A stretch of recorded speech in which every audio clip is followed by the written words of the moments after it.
ओम शांति। आज दिनांक 22 अगस्त 2022। बाबा ने महावाक्य में हम बच्चों को जो शिक्षाएं दी उनका मनन करेंगे। बाबा बोले, मीठे बच्चे, तुम उठते बैठते सब कुछ करते, चुप रहो। बाप को याद करो तो वर्षा मिल जाएगा। इसमें गीत कविता आदि की भी दरकार नहीं है।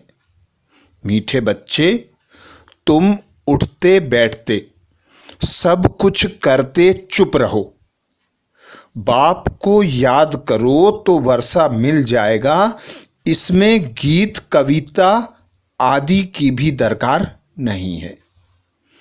भगवान निराकार परमात्मा निराकार है, आवाज की दुनिया से न्यारा है।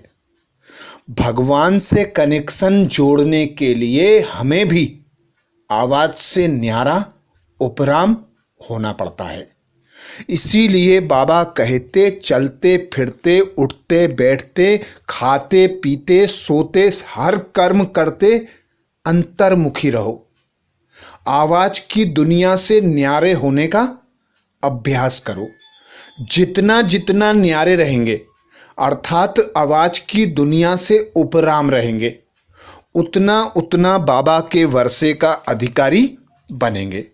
बाबा का वर्षा है सुख शांति आनंद प्रेम पवित्रता गुण ज्ञान तथा शक्तियां, जिन्हें प्राप्त करने के लिए बाबा कहते कोई गीत कविता आदि की दरकार नहीं होती। 63 जन्मों से भक्ति करते आ रहे हैं, गीत गाते आ रहे हैं, प्रार्थना करते आ रहे हैं, कृपा आशीर्वाद मांगते आ रहे हैं, पर भगवान ने कह दिया है कि मैं इन सब से नहीं मिलता। जप तप व्रत आदि से मुझे कोई प्राप्त नहीं कर सका है और ना ही कर सकेगा। मुझे प्राप्त करने के लिए इस 5 तत्वों की दुनिया से न्यारा अंतर्मुखी बनकर मेरी याद में रहना होगा। इसीलिए बाबा कहते गृहस्थ व्यवहार में रहना है, धंधा धोरी करना है।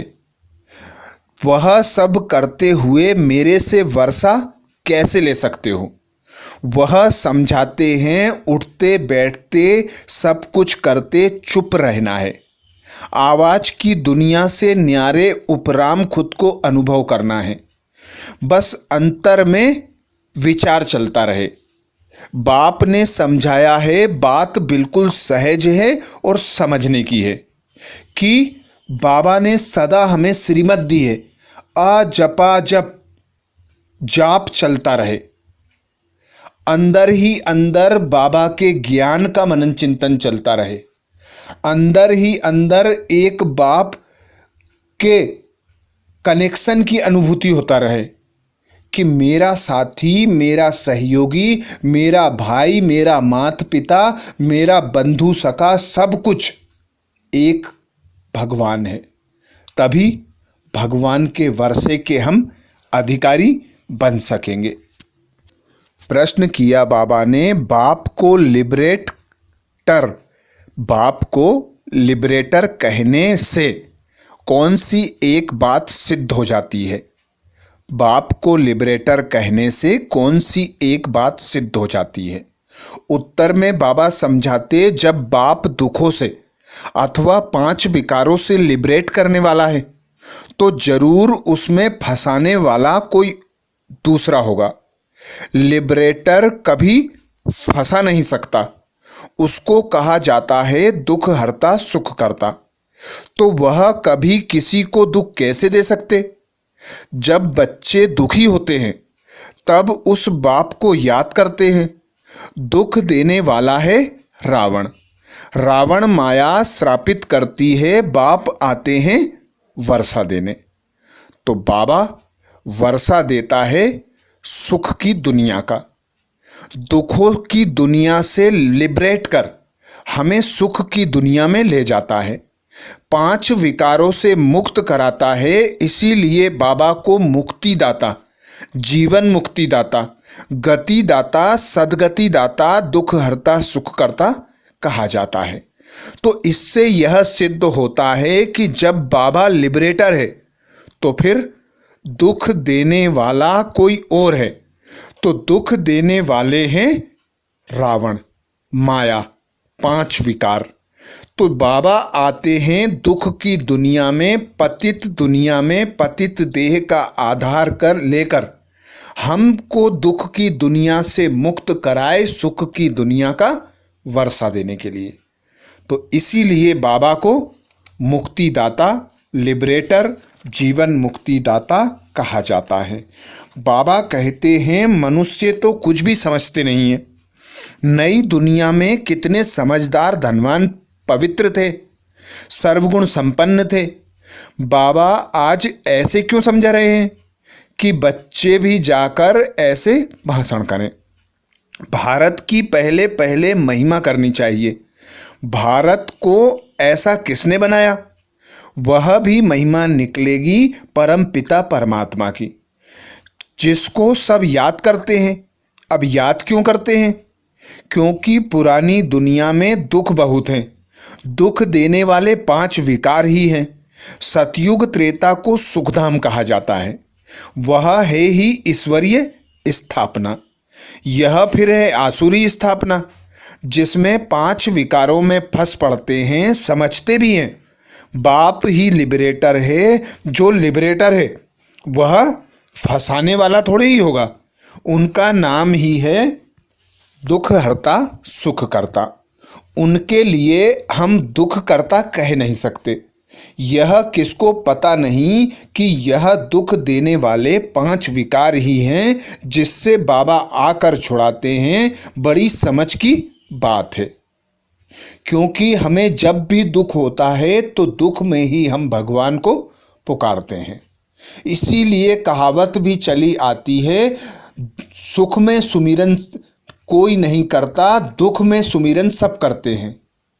तो इसीलिए बाबा को दुख हरता, सुख करता कहा जाता है। गीत सुनाया बाबा ने जो पिया के साथ है, उसके लिए ज्ञान की बरसात है। अर्थात जो बाबा के साथी सहयोगी बनकर रहते हैं, बाबा को अपने समक्ष अनुभव करते हैं, उन्हें बाबा से कुछ न कुछ प्राप्ति तो होती है। इसीलिए भक्ति मार्ग में गीत बना है, जिसके जो पिया के साथ है उसके लिए ज्ञान की बरसात है। इस गीत से ज्ञान में बच्चे यही समझते हैं। बाबा समझाते अभी अनेक धर्म हैं, उनके बीच आदि सनातन देवी देवता धर्म की स्थापना हो रही है। कितना समझाया जाता है, इन 5 विकारों को छोड़ो, घर में भी किस पर क्रोध नहीं करो। ख्यालात आने चाहिए कि जैसा कर्म हम करेंगे, हमको देख फिर और करेंगे। मैं विकारी बनूंगा तो मुझे देख और भी विकारी बनेंगे।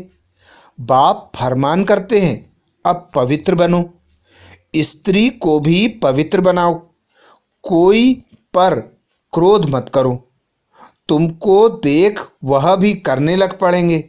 मेल तो रचियता है, तो स्त्री को भी समझाना चाहिए। फिर अगर तकदीर में नहीं है तो बाबा क्या करे?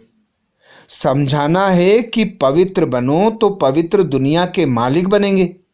बाप समझाते हैं, तुमने 84 जन्म कैसे लिए?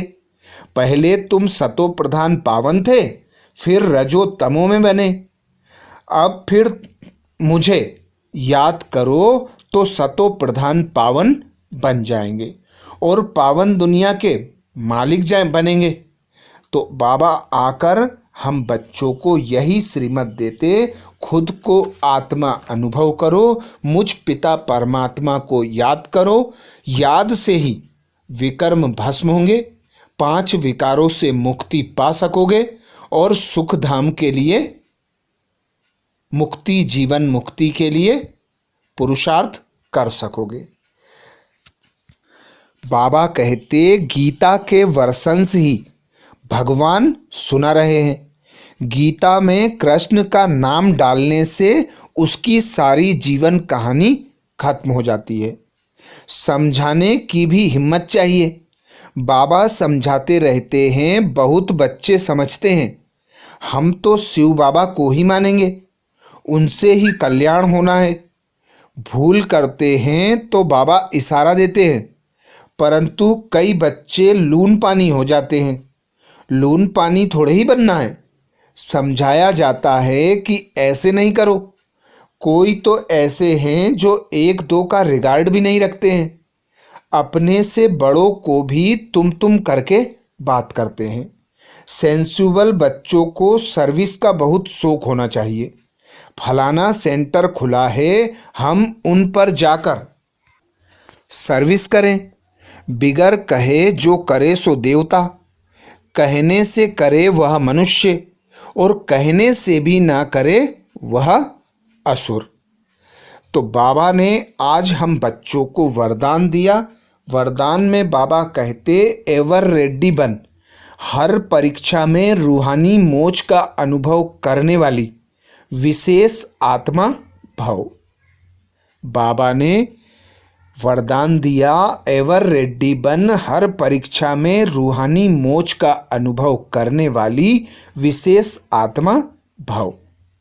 तो हर समय हर परीक्षा में रूहानी मौज वही बच्चे कर सकते हैं जो खुद पर निश्चय बुद्धि होकर, पिता परमात्मा पर निश्चय बुद्धि होकर और ड्रामा के राज पर निश्चय बुद्धि होकर हर सीन को साक्षी होकर देखते हैं। क्योंकि बाबा सदा यही श्रीमत देते कि ड्रामा बना बनाया चल रहा है, हू बहू रिपीट हो रहा है, नथिंग न्यू, कुछ भी नया नहीं होता। हर सीन में कल्याण समाया हुआ है। तुम बच्चों के ऊपर कोई भी परिस्थिति आए उसका प्रभाव नहीं पड़ना चाहिए। हलचल के समय में अचल रहना चाहिए, अडोल रहना चाहिए। जिस प्रकार हनुमान और अंगद का गायन है, ऐसे ही तुम बच्चों को महावीर बनकर माया की कैसे भी रूप को, कैसी भी परिस्थिति को विजय प्राप्त करना है, अचल अडोल उमंग उत्साह में रहकर। संगम युग रूहानी मौजों में रहने का युग है, इसलिए सदा मौज में रहो। बाबा कहते कभी मूंझना नहीं। कोई भी परिस्थिति या परीक्षा में थोड़े समय के लिए भी मूंझ हुई और उसी घड़ी अंतिम घड़ी आ जाए तो बाबा कहते अंतमति सो गति क्या होगी। इसलिए सदा एवर रेडी रहो। कोई भी समस्या संपूर्ण बनने में विघ्न रूप नहीं बने। सदा यह स्मृति रहे कि मैं दुनिया में सबसे वैल्यूबल विशेष आत्मा हूँ। मेरा हर संकल्प, बोल और कर्म विशेष हो, एक सेकेंड भी व्यर्थ ना जाए। स्लोगन दिया बाबा ने, श्रेष्ठ कर्मों का खाता जमा करते चलो तो विकर्मों का खाता स्वतः समाप्त हो जाएगा। श्रेष्ठ कर्मों का खाता जमा करते चलो तो विकर्मों का खाता स्वतः समाप्त हो जाएगा। अर्थात व्यर्थ जब आता है जब मन और बुद्धि खाली होती है। इसीलिए भक्ति में कहावत है, खाली दिमाग शैतान का घर। तो जब जब हम बाबा के ज्ञान के मनन चिंतन में बिजी होते हैं, बाबा की याद की लगन में मगन होते हैं, तो कोई भी व्यर्थ आ नहीं सकता। और जितना जितना हम समर्थ सोचेंगे उतने उतने व्यर्थ से मुक्त समर्थ बनते जाएंगे। आज अच्छा, ओम शांति।